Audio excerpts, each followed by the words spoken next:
साथियों नमस्कार। जिसका डर था वही हुआ।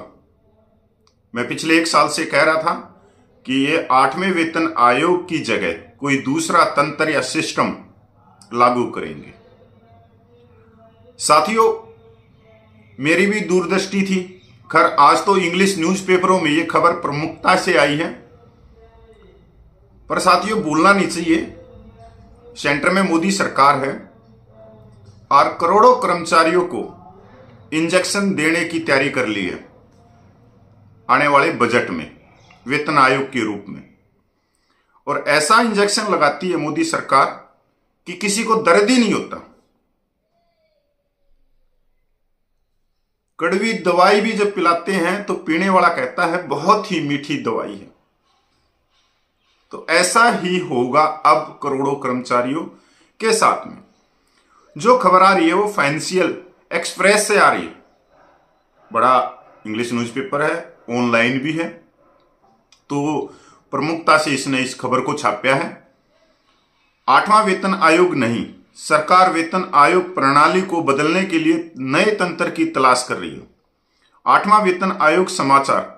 8वें वेतन आयोग के गठन के बजाय वेतन आयोग प्रणाली को एक नए तंत्र से बदलने के सरकार के संकेत से केंद्रीय सरकारी कर्मचारियों और पेंशन भोगियों में व्यापक चिंता पैदा हो गई है। यह तो सही बात है भाई, क्योंकि आज के दिन आप जहां भी पढ़ रहे हो तो 8वें वेतन आयोग की खबरें आ रही हैं, चाहे कोई भी न्यूज एजेंसी हो या बड़े बड़े न्यूज चैनल हो या अखबार हो। एक सूत्र के अनुसार करोड़ों केंद्रीय कर्मचारियों और पेंशन भोगियों को झटका देते हुए केंद्र सरकार 8वें वेतन आयोग का गठन नहीं कर सकती और संभवतः वेतन आयोग प्रणाली को पूरी तरह समाप्त कर सकती है।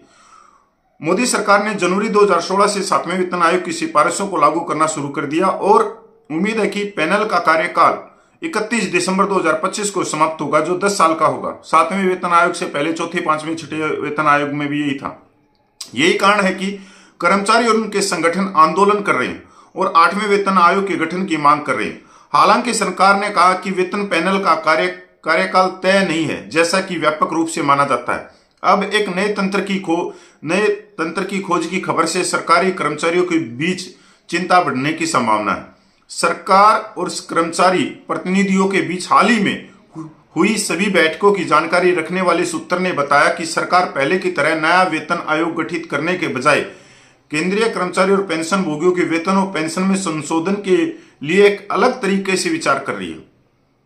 इससे पहले आई रिपोर्टों में यह भी कहा गया था कि केंद्र सरकार वेतन आयोग के स्थान पर एक नई प्रणाली शुरू करने पर विचार कर सकती है, जो परंपरागत रूप से सरकारी कर्मचारियों के वेतन और पेंशन को संशोधित करने के लिए लगभग 10 वर्ष के अंतराल पर सिफारिशें प्रदान करते हैं।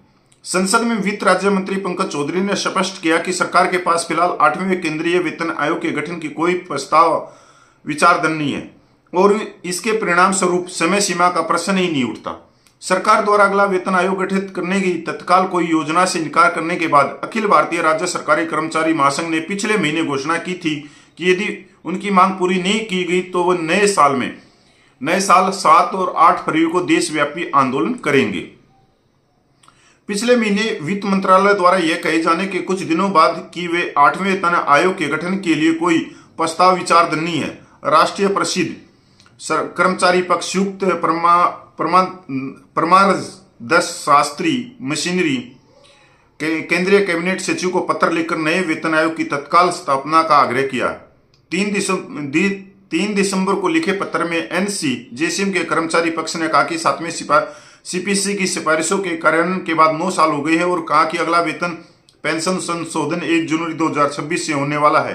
अगर सरकार हमारी बात नहीं मानती है तो हम अपना आंदोलन तेज करेंगे और पूरे देश के अंदर अपने आंदोलन को लेके जाएंगे, क्योंकि जो कर्मचारी वर्ग है वो भारत के विकास में पहले पायदान पे है। क्योंकि अगर कर्मचारी नहीं होगा तो पूरा भारत एक तरह से बंद हो जाएगा। बहुत बढ़िया बात कही है कि पूरे भारत के विकास में कर्मचारी वर्ग ही महत्वपूर्ण भूमिका निभाता है, ना कि नेता निभाते हैं। तो ये बातें तो मैंने पहले ही बताई कि नया तंत्र आने वाला हर 1 साल से इसी चीज पे था मैं, कि क्योंकि एक चीज है कि सरकार जो सोच रही है ना, वैसे तो ये प्रणाली चेंज होनी चाहिए वेतन आयोग की, और कोई नई प्रणाली लेके आई जाए जिससे ज्यादा से ज्यादा वेतन बढ़े। पर इस प्रणाली को अब जो मैं कह रहा हूं वो आने वाले समय में आपको लगेगा कि ये जो दूसरी नई प्रणाली लेके आएंगे उससे वेतन ज्यादा नहीं बढ़ेगा। जो ये पुरानी प्रणाली है इससे भी कम रह जाएगा, इससे भी कम रह जाएगा, क्योंकि ये अलग तरह से सिस्टम लेके आएंगे जिससे ज्यादा कम वेतन कम पेंशन बने। अगर अच्छे भाई कर्मचारियों के विकास के बारे में, कर्मचारियों के भविष्य के बारे में अगर सरकार सोचती है तो नया तंत्र तो आना चाहिए, इसमें कोई दो राय नहीं, पर उससे और ज्यादा पे पेंशन बढ़ानी चाहिए। पर यह नया तंत्र इसलिए लेके आएंगे कि कम और हो जाए।